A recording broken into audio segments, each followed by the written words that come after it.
Hello, you're on Initiative Africa. My name is Asha Sampath. Welcome to your weekly magazine featuring Africa on the move through smart innovations and initiatives that work. Let's get on with the show with our top stories today. Ketselawok Seifu, our guest this week, is passionate about music and musical currents from the continent thanks to this radio host of a renowned radio program in Ethiopia, Africa Wayan. More than 250 million listeners vibrate to the feel-good African rhythms. You know what I find interesting is that ethnicity really doesn't matter when it comes to music. You know, as I have an hour show, I travel throughout Africa in my hour show. Half of the music I do not understand. Candle making, an activity that occupies people with motor disabilities in Cape Verde. It's the initiative of an association dealing with the autonomy of people who suffer from disabilities. Our principal objective is to create jobs and to provide professional training for people who are handicapped. Reconciling art and business, he made it. Jules Walkham is a painter turned entrepreneur. He now operates in fashion in Douala. As certain values are appreciated more elsewhere, most people only work a while so they can move on, and that's a pity. In Praia, an association trains people with motor disabilities and provides them with employment in a candle factory. The results are outstanding since it has become in a few years the first national production of candles in the country. Paulo Lima has followed this exemplary chain of social integration for us. Let's take a look. Spotlight, or rather Candlelight, on a development project to help physically handicapped people in Cape Verde. The country's leading producer of candles turned its back on mere mercenary considerations and with funding from a German NGO bought equipment to set up a unique project. The people working on the production line are handicapped, and most of them are women.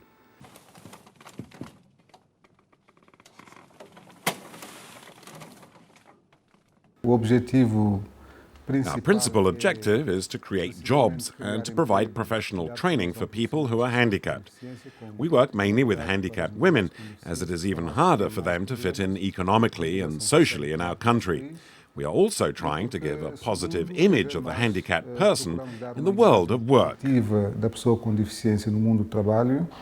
Here's a system that reintegrates handicapped people into society and gives them back their dignity. The profits pay the workers' wages and also go to finance the association's social projects. Maria Lopes is one of the women working on the production line. Despite her handicap, she can now earn a living and support herself. After following a training course in Germany, Maria became something of a specialist in candle production.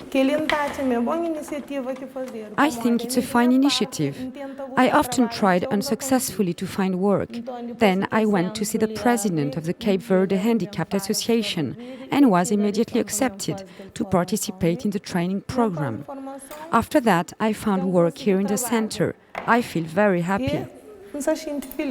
She now trains other workers, thereby increasing the number of producers. The initiative is a great source of pride and satisfaction for her. The current setup provides employment for 8 people, but more equipment is needed in order to increase production. As a rule, new machinery means less workers, but not here. Output is increased, but almost the entire process remains manual. The results have been so impressive that the experience could well serve as an example to other countries across the continent. Naturally, we will have to take on more people and give them training. This means that the people who followed the training given by the director of the factory in Germany in 2004 have an important role to play.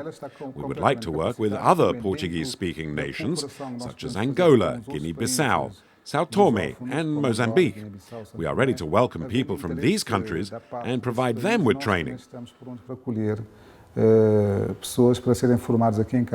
As a rule, new machinery means less workers, but not here. Output is increased, but almost the entire process remains manual. The results have been so impressive that the experience could well serve as an example to other countries across the continent. Despite such promising results, production is currently down due to a lack of raw materials, and new molds are needed for the decorative candles. There's also stiff competition from imported candles, but Maria is confident that the quality of the association's candles, especially the decorative range, will see them through. I think that our candles are a better quality product. I've sold the candles to lots of people, and they all agree that the candles produced at the Cape Verde Center for Rehabilitation of Handicapped People last longer.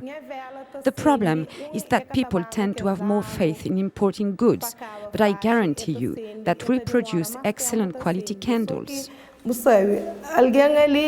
Como é coisa que está fazendo ali já essa flana coisa que está fazendo ali acabou mas é assim.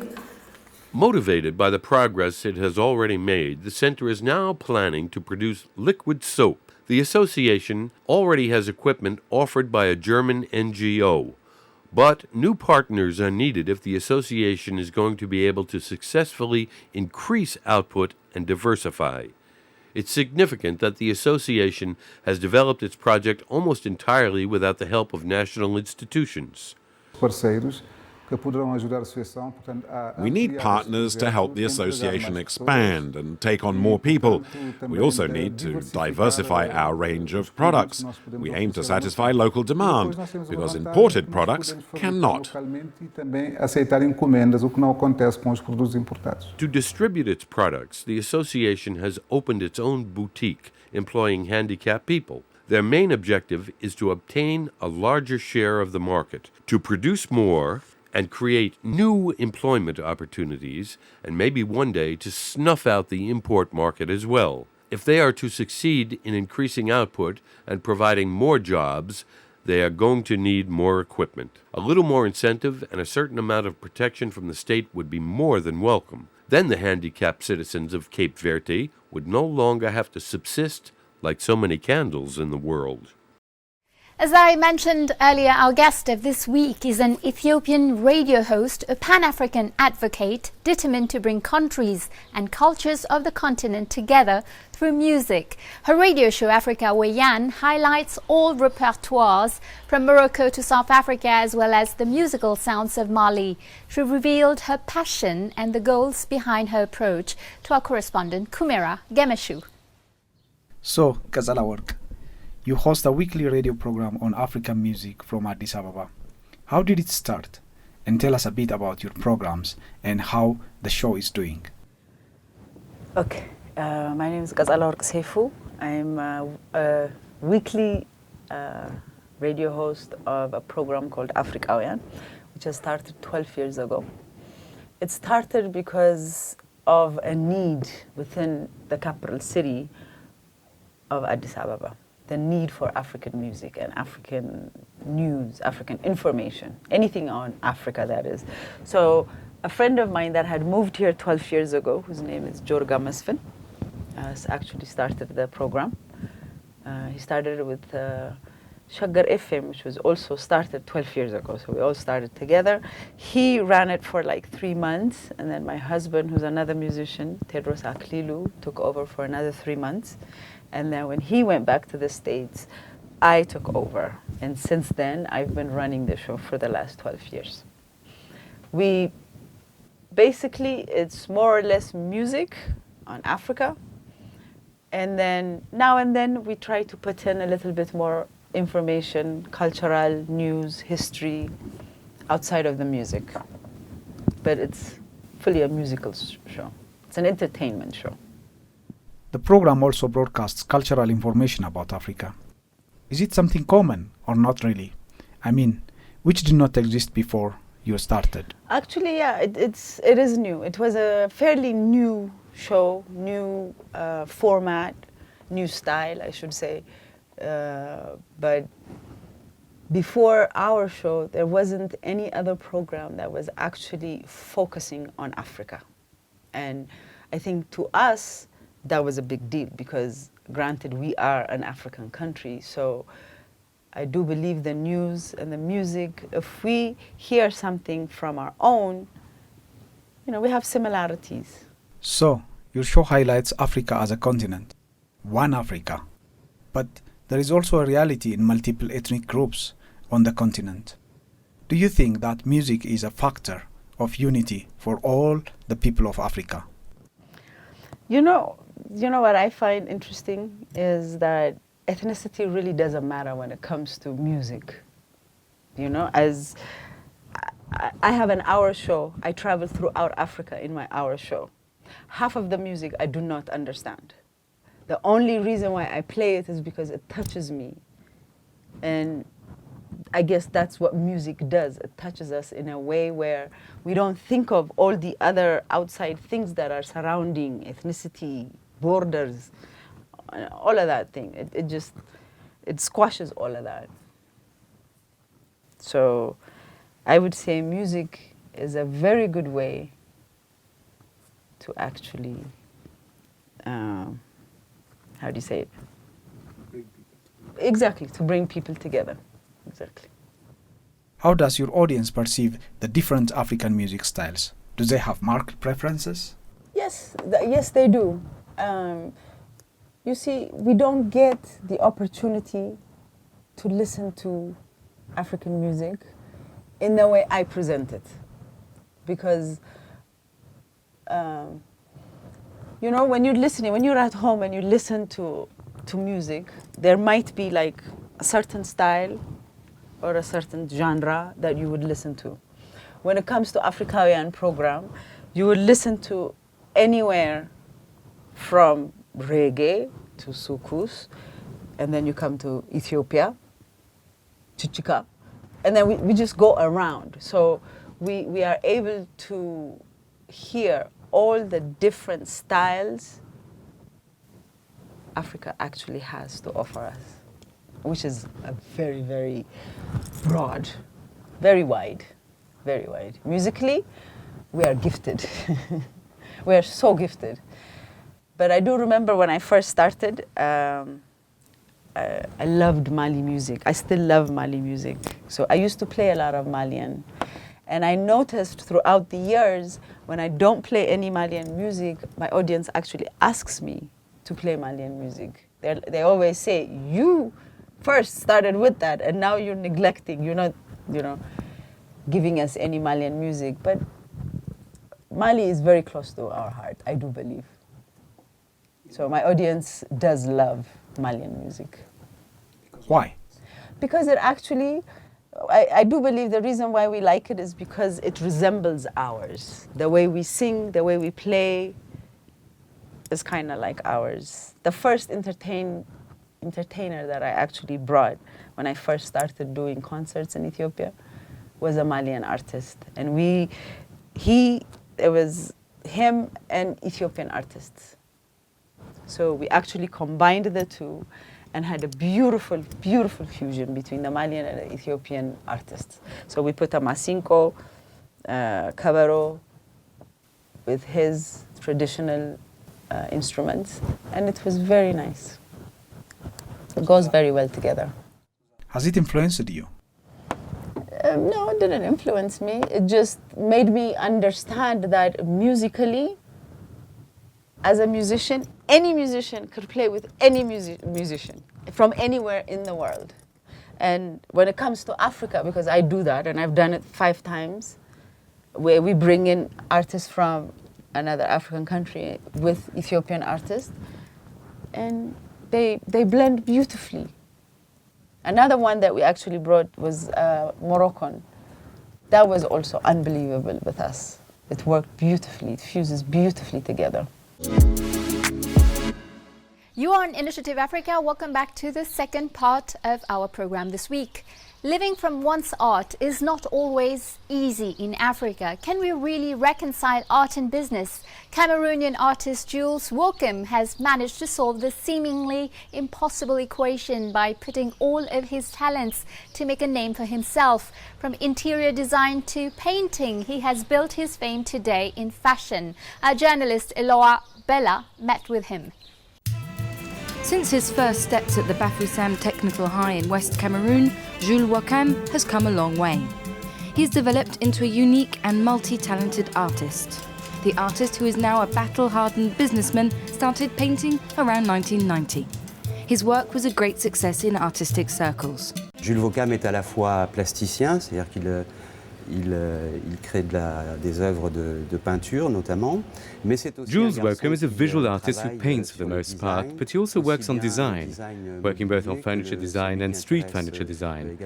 He also designs clothes. Et s'occupe de design vestimentaire également. C'est un artiste assez créatif. He's a very creative artist who's always creating something, and he puts everything into earning a living for his creations. That's rare for an artist living and working here in Cameroon. Et travaillant ici au Cameroun.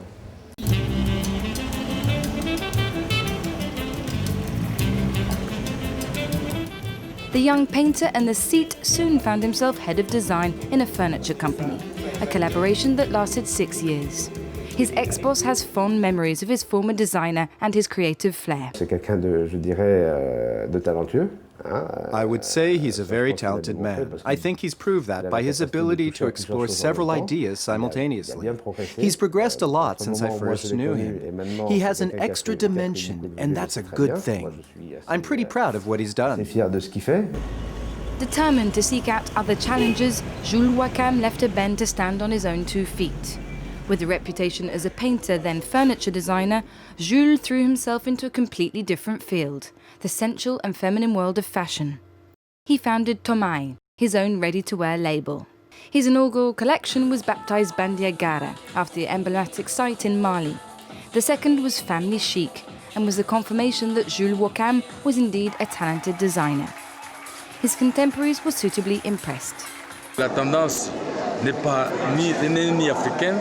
The tendency is neither African nor European. It's more of an urban African style characterized by simple lines and a pure style. I can only praise the creative genius of this young talented artist, who is above all a designer.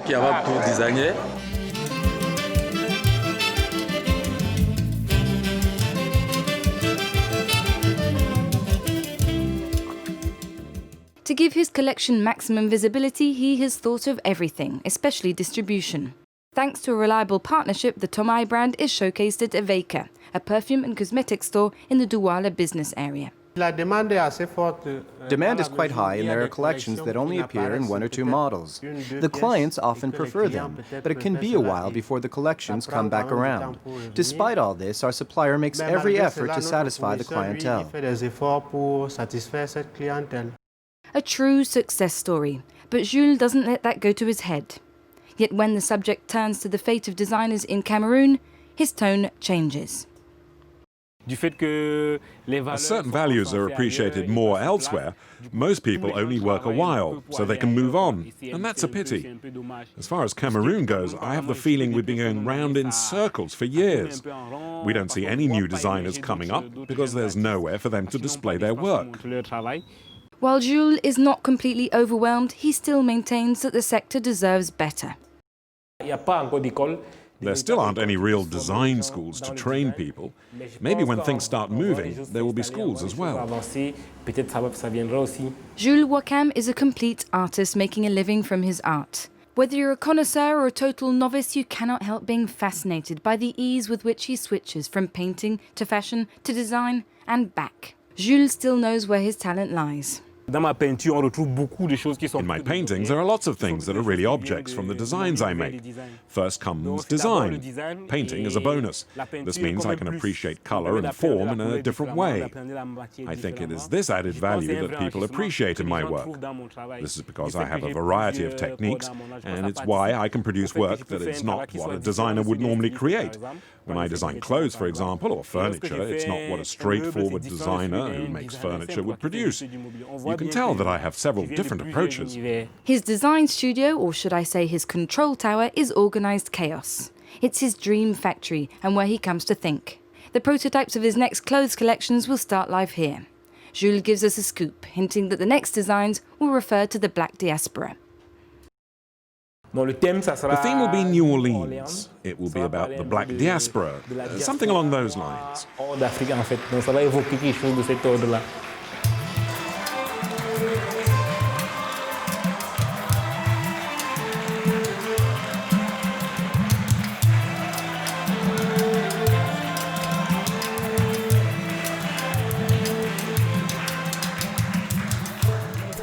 Let's head back to our guest, Ketsalawok Seifu, for the last part of our interview this week. She tells us more specifically in her perception on Africa after having spent over 20 years in the United States. Our correspondent, Kumera Gemeshu, has more. Let's talk a little bit about the woman behind the microphone. Today, you left Ethiopia at the age of 18 to study photography in the United States. And you came back almost 20 years later and ignorant. What did you bring with you from all these trips abroad? Well, that's a very good question. But my answer is going to be, I brought a beautiful daughter with me and myself. After 20 years, the one thing that I've always said living in the US is that it's very difficult raising children there, one. Not only is it difficult, but trying to raise them the way you were raised, me being raised in Ethiopia, I did not want to raise my daughter in the States. So as soon as I had my daughter, at 6 months, we moved to Ethiopia. So to answer your question, I brought a brilliant, beautiful little girl with me. And returning to Addis Ababa, was it challenging or easy to come back to an African life? It wasn't really challenging. It wasn't really challenging. What was challenging was because I was a new mother. So everything, the best part was that I was always at home. So it was easy for me to get acclimated with my family and my daughter.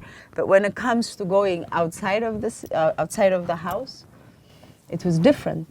Yes, it was different. It's hard when the lights are out and there's no water and so on and so forth. But one thing it made me understand is it made me appreciate where I was and where I came. You know, granted in the US you have everything, but that's it. You have everything and that's it. You know, what's everything without people you care for, people you love? It's really nothing. That means you just go, work, come back. You go, work, come back. But living in Ethiopia, your life is so much more fuller because there's family. Not only is there family, but it's also Africa. And Africa is so vibrant. Like, it's lively. You open your door and there's so much going on. You know what I mean? And it's nicer here because you open your door, you see people that look like you. In the States, you open the door, sometimes there's nobody like you. There's nobody that looks like you. So to answer your question, I am very happy that I am home. I love my country. I really do. I have not been back since I've been here. Pan-Africanism is a paramount in your approach, and you organize cultural events around the Africa Day all year round. How does that work? Well, how I try to do this is outside of my radio show, which is, as you know, once a week, also an hour. The way I try to continue this work is 4 times a year, I give concerts, shows, workshops. It depends on the time. But 4 times a year, I bring other African countries into Ethiopia. And whether it may be workshop teaching us, we also have concerts where Ethiopians and other African countries, musicians would have the ability to actually be on the same stage together. You know, one thing that I do miss from abroad is the opportunity to see so many different concerts. That's the one thing that I do miss. And I really wish that Ethiopia especially, I know Africa actually does do, but Ethiopia, I do believe that we need to grow our concerts, like entertainment-wise. Because it's not only entertainment. When you bring another musician here, it's not only entertainment, because that person, first of all, you're teaching him about Ethiopia. He's never probably been to Ethiopia, so you're teaching him about your country. And then when he comes, he's also going to be teaching us about his or her country. So that's a win-win situation, I do believe. Today, you are fully engaged in what you call positive information on Africa. Is it still a lot of misunderstanding and ignorance in Africa itself? How to dispel them? Yeah, unfortunately, yes, there is a lot of ignorance. And ignorance within ourselves and ignorance outside of African people also. I mean, granted, we are 2020. It was just 1994 when Nelson Mandela, went out of, not the Nelson Mandela, but South Africa got out of apartheid. So when you really think about it, we're still not fully out of being discriminated or being looked upon like we are foreigners. But today it's not only today. I mean, granted, the event, the May 25 is tomorrow. It's 57 years since the Organization of African Unity was opened. And since it's been opened, how have we been doing and what have we been doing? Because when you really look at a lot of our African countries, we still have a lot of problems. And one of our major problems is the fact that there are too many of our young children are going out of Africa. So what do we need to do about that? That's a big question. Because I don't think anybody wants to go away from their own country. Even though I went the proper way, I did not want to go. I didn't want to go. I had to because of certain situations. And the same applies to all of the people that are, migrating away from Africa. So unless we as African countries take care of our own, in our own way, I don't know how we can go forward. Because as you can see right now, especially because of the situation right now around the world, a lot of Africans are still being discriminated. Being an Ethiopian, we didn't grow up between black and white. We don't know, black is this, white is this. We didn't grow up like that. So going to the States and being discriminated upon, I didn't understand it because I don't know it. But once it was described to me, then I was able to actually see. And it's there. So God help us. You were watching Initiative Africa. Well, that's it for today. If you want to catch the show again, tune in on our Facebook, Vimeo or YouTube channels. We also have a new Twitter account @AfricaShows. Follow us and feel free to comment using the hashtag Initiative Africa TV show. And we're back again next week, same time, same channel with Business Africa, your appointment with the African economy. Stay tuned and have a great week. Goodbye.